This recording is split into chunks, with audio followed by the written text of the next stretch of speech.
Shalom, meus amados, sejam muito bem-vindos, que o Criador abençoe tua vida. Vamos orar. Todo-Poderoso, Eterno, bendito seja o teu nome. Te pedimos sabedoria em mais este estudo para compreender os mistérios da revelação profética no livro de Daniel.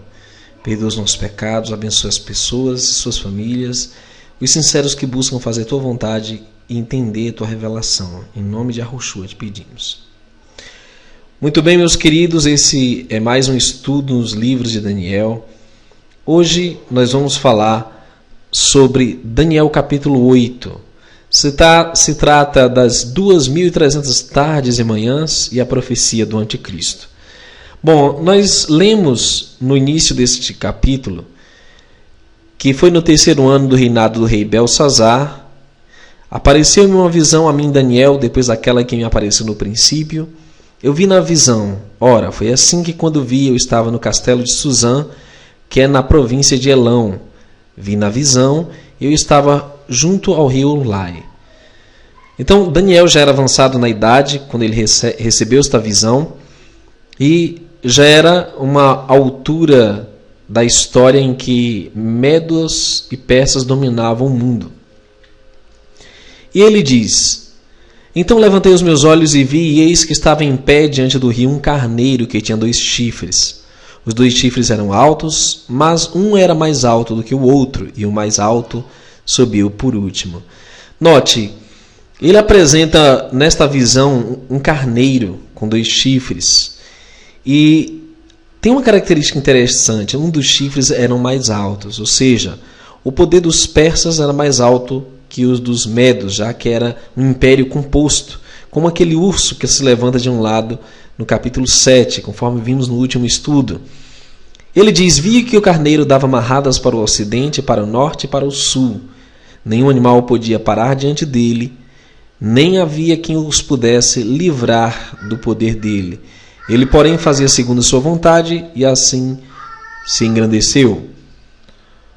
Queridos, a interpretação está no próprio capítulo de Daniel, capítulo 8, verso 21 a 23. Não há necessidade alguma de especularmos a respeito. Aqui diz: mas o bode peludo é o rei da Grécia, e o grande chifre que tinha entre os olhos é o primeiro rei. O ter sido quebrado, levantando-se 4 em lugar dele, significa que 4 reinos se levantarão da mesma nação, porém não com a força dele. Mas no fim do reinado deles, quando os transgressores tiverem chegado ao cúmulo, levantar-se-á um rei feroz de semblante e que entende enigmas. Então vejamos. Sabemos que a visão tem a ver com a Grécia e a Medopérsia. E especificamente o capítulo aborda os acontecimentos durante o reino grego. E assim está descrito no capítulo 5, capítulo 8, verso 5, 8 e 9. E estando eu considerando, eis que um bode vinha do ocidente sobre a face de toda a terra, mas sem tocar no chão. E aquele bode tinha um chifre notável entre os olhos. O bode, pois, se engrandeceu sobremaneira, e estando ele forte, aquele grande chifre foi quebrado, e no seu lugar outros 4 também notáveis nasceram para os 4 ventos do céu. Ainda de um deles saiu um chifre pequeno, o qual cresceu muito para o sul e para o oriente, para a terra formosa. Então, é importante considerar o que a Escritura está falando, não interpretá-la, mas deixá-la se interpretar. Daniel descreve que este poder com 4 chifres cresceu para os 4 ventos do céu. Nós sabemos que ventos são guerras. Ou seja, esses 4 reis, eles se desenvolvem em guerras. E interessante que de um deles saiu um chifre pequeno. De um dos chifres saiu um chifre pequeno. Ou seja, desses 4 reis de Alexandre o Grande, de um desses reis sai um rei que é considerado como esse chifre pequeno. Você lembra que nós aprendemos que Alexandre o Grande foi substituído por 4 generais? Você tem Cassandro, Licímaco, Ptolomeu e Seleuco. A Bíblia nos relata que esse bode peludo é a Grécia, e este animal tinha um chifre grande entre os olhos, que é o primeiro rei. Sabemos pela história que a Grécia foi comandada por Alexandre o Grande. Depois da sua morte prematura, o Império Grego dividiu-se em 4 impérios, como já destacamos, os quais se espalharam ao norte, sul, leste e oeste. As profecias cumpriram-se integralmente. O verso 22 diz: levantando-se 4 em lugar dele, significa que 4 reinos se levantarão da mesma nação. As 4 divisões do Império Grego foram lideradas por Licímaco, Cassandro, Ptolomeu e Seleuco. Agora observe um detalhe interessante nessa profecia. A palavra do Altíssimo nos informa que o chifre pequeno de Daniel 8 surgiria de uma das divisões do Império Grego, ao fim do reinado destes. Verso 23, mas no fim do reinado deles, quando os transgressores tiverem chegado ao cúmulo, levantar-se-á um rei, feroz de semblante, que entende enigmas. Esta passagem se refere aos últimos tempos das 4 divisões do Império Grego, justo antes de serem conquistadas por Roma. O Império Grego dividiu-se em 4 após a Batalha de Ípso, no ano 301 a.C. do Messias. A queda dessas divisões ocorreu na seguinte sequência. O reino da Macedônia caiu no ano 168 a.C. do Messias, de Cassandro no ano 146 a.C. do Messias, e dos Seleucidas no ano 65 a.C. do Messias, e do Ptolomeu no ano 30. Mas observe o Império Seleucida. É esse império ao norte que está nesta profecia. Considerando que o reino quádruplo deixou de existir quando caiu a Macedônia no ano 168, a profecia requer que o chifre pequeno apareça pouco antes desse ano. Segundo a história, de acordo com o entendimento de muitos teólogos, o Império Grego dominou o mundo de 331 a.C. do Messias ao ano 168. Como cumprimento dessa profecia, no fim do reinado deles, no ano 168, de 175 a 164, levantou-se um rei feroz e sanguinário. Ele foi chamado de Antíoco Epifânio IV, da divisão dos Seleucidas, bem ao norte de Israel. O chifre pequeno de Daniel 8 começou sua obra muito antes de Roma ter algum contato com os judeus. O primeiro contato que Roma teve com os judeus foi em 161 a.C. do Messias. Desde então, Roma não interferiu nos serviços do santuário dos judeus. A prova é que quando o Messias esteve entre nós, eram os romanos que reinavam sobre Jerusalém e arredores. Mas os serviços do santuário eram exercidos livremente, sem nenhuma restrição. A destruição de Jerusalém ocorreu somente no ano 70, depois do Messias. O chifre pequeno de Daniel 8 não podia ser o mesmo chifre pequeno de Daniel 7, porque Roma não se originou de uma das divisões do Império Grego. Roma surgiu na Itália e foi fundada no ano 750 a.C. do Messias e se tornou república em 501 a.C. do Messias. Dominou o mundo de 168 a 476 a.C. do Messias. É enganosa a interpretação de muitos teólogos ao afirmarem que Roma surgiu de uma das divisões da Grécia. E realmente, nós estamos falando aqui de um dos generais de Alexandre o Grande. Veja as diferenças entre Daniel 7 e 8. E eu já criei diferente, quando eu tinha uma visão adventista dessa profecia, mas observando honestamente o contexto bíblico, nós entendemos que em Daniel 7, as potências mundiais são representadas por bestas imundas. Por exemplo, o leão, o urso, o leopardo e o animal terrível e espantoso. Em Daniel 8, as potências mundiais são representadas por animais de sacrifício do santuário terrestre.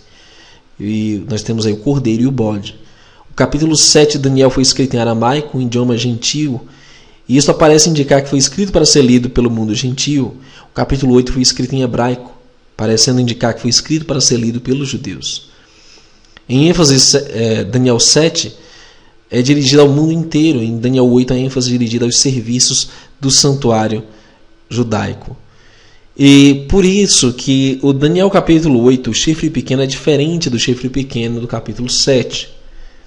O verso 9 diz que de um dos chifres saiu um chifre pequeno e tornou-se muito forte para o sul e para o oriente e para a terra gloriosa. Historicamente, geograficamente, você vê no mapa quem está ao sul, quem está ao norte. Ao sul de Israel está o Egito. Ao norte nós temos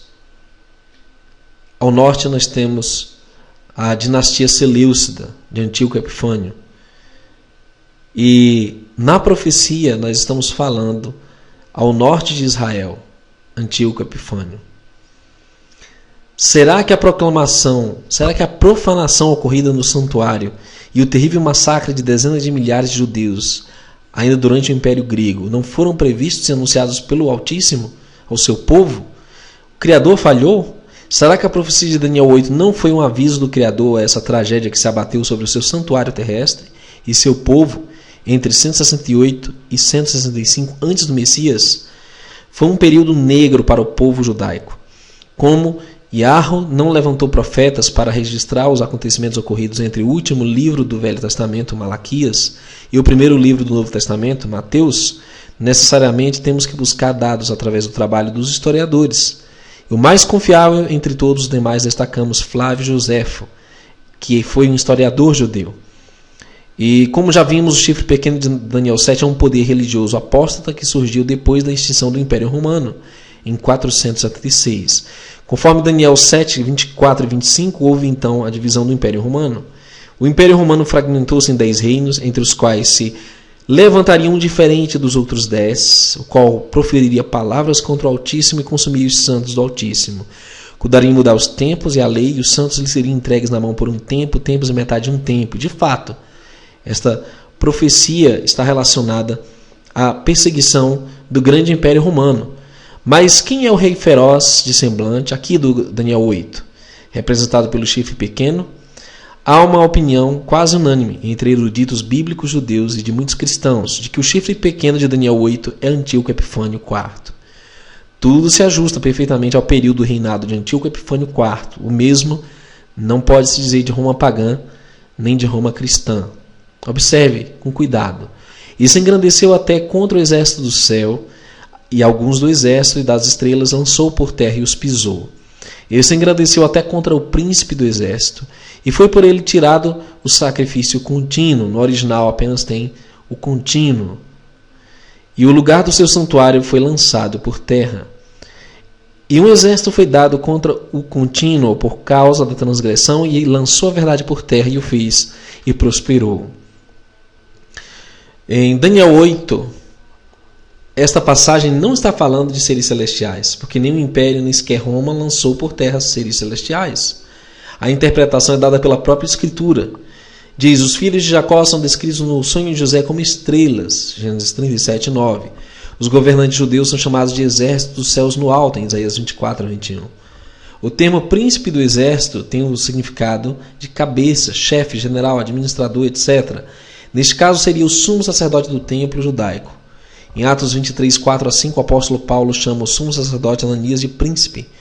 Quando Antíoco Epifânio IV se engrandeceu contra o príncipe do santuário, ele literalmente fez isso contra o sumo sacerdote Ananias III, ao enviá-lo ao exílio, e mais tarde mandou matá-lo de maneira mais cruel. O verso 25 afirma que será quebrado sem intervir mão de homem. A história nos confirma que Antíoco Epifânio IV saiu de cena por motivo de uma doença incurável, uma profecia cumprida nos mínimos detalhes.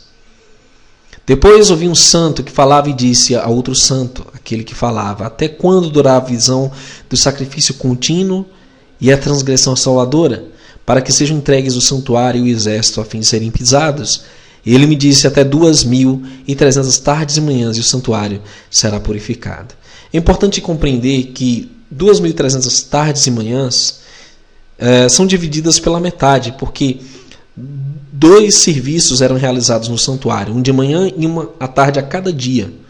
Portanto, nós temos aí 1.150 dias literais. Esse período de profanação e purificação do santuário terrestre, referidos em Daniel 8, cumpriram-se literalmente em 1.150 dias, no final do Império Grego. Daniel 8,14 não fala em 2.300 dias, mas em 2.300 tardes e manhãs.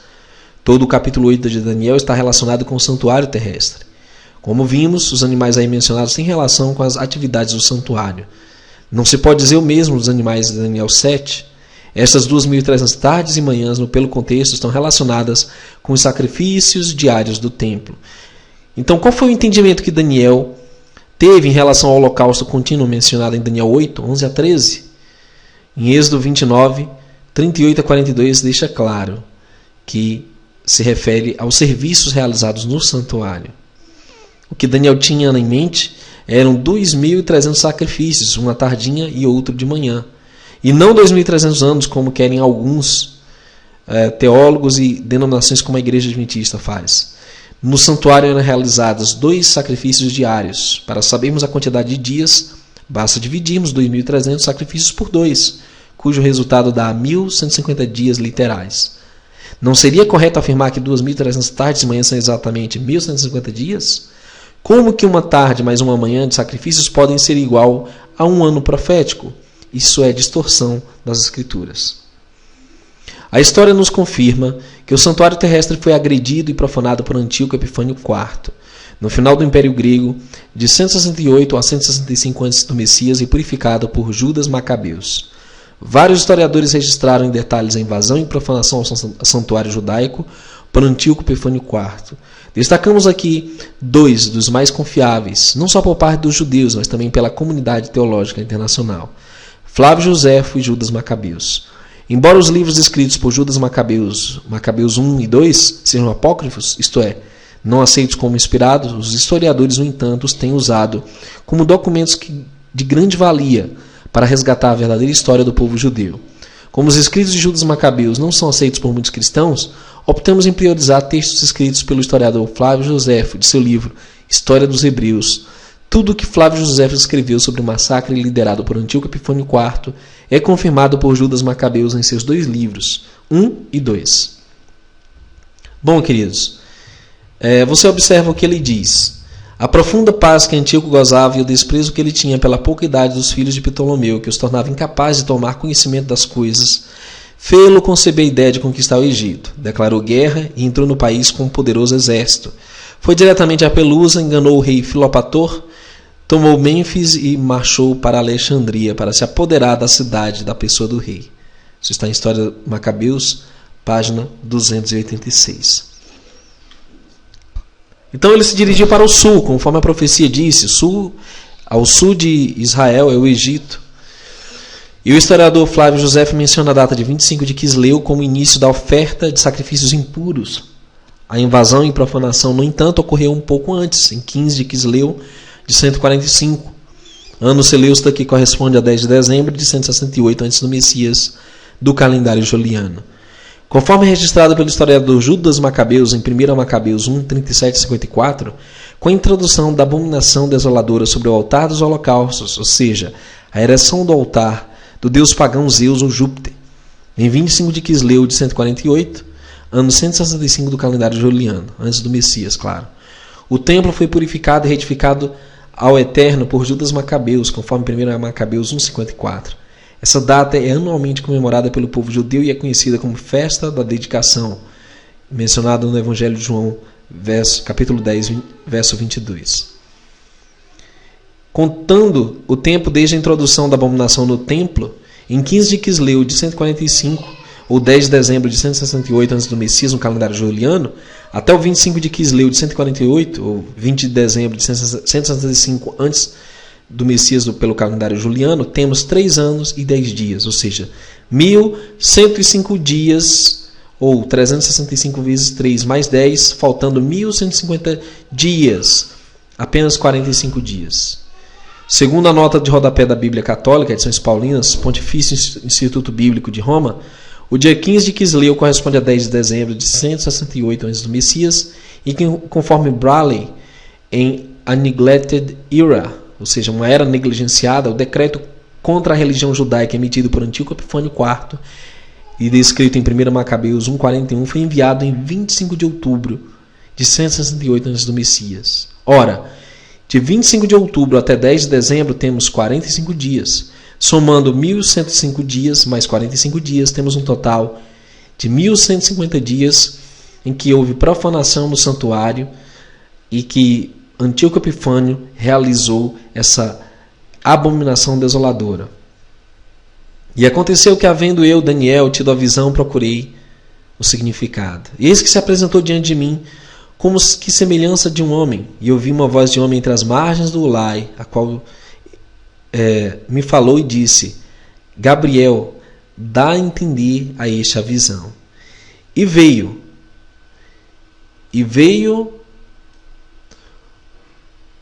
perto de onde eu estava, e vindo ele, me amedrontei e caí sobre o meu rosto. Mas ele me disse: entende, filho do homem, porque esta visão acontecerá no fim do tempo. E estando ele falando comigo, caí adormecido com o rosto em terra. Ele, porém, me tocou e me fez estar em pé. E disse: eis que te farei saber o que há de acontecer no último tempo de ira, pois isso pertence ao tempo determinado do fim. Então o anjo dá mais entendimento para o profeta Daniel, porque ele não entendia o que iria acontecer ainda ao povo judeu. E isso referia a acontecimentos após o profeta Daniel. O verso 15 em diante diz: aconteceu que, havendo eu, Daniel, tido a visão, procurei o significado, e eis que se apresentou diante de mim como que semelhança de um homem. E em seguida ele diz: aquele carneiro que viste com 2 chifres são os reis da Média e da Pérsia, mas o bode peludo é o rei da Grécia, e o grande chifre que ele tinha entre os olhos é o primeiro rei. O tecido quebrado, levantando-se 4 em lugar dele, significa que 4 reinos se levantarão da mesma nação, mas não com a força dele. Mas no fim do seu reinado, quando acabarem os prevaricadores, se levantará um rei feroz e semblante, será entendido em adivinhações. E se fortalecerá o seu poder, mas não pela sua própria força, e destruirá maravilhosamente, e prosperará, e fará o que lhe aprouver, e destruirá os poderosos e o povo santo. E pelo seu entendimento também fará prosperar o engano na sua mão, e no seu coração se engrandecerá. E destruirá muitos que vivem em segurança, e se levantará contra o príncipe dos príncipes, mas sem mão será quebrado. E a visão da tarde e da manhã que foi falada é verdadeira. Tu, porém, cerra a visão, porque se refere a muitos dias distantes. E eu, Daniel, enfraqueci e estive enfermo alguns dias. Então levantei-me e tratei do negócio do rei, e espantei-me acerca da visão, e não havia quem entendesse. Então, queridos, o que aconteceu nesses dias de Antíoco Epifânio vai se repetir nos últimos tempos. O anticristo detém essas características. O rei de semblante feroz. O antimessias tem um semblante feroz, é entendido em adivinhações, utiliza o discurso de paz e segurança para destruir, e ele perseguirá o povo judeu e o povo cristão. Ele irá invadir a terra gloriosa, Jerusalém, irá profanar o templo, e existem várias maneiras de profanar esse templo, que é se declarando Deus ou ungido, e é também realizando abominações naquele monte santo, como sacrifício de porcos e outras profanações. E esse tempo está muito perto. Essa abominação desoladora está chegando.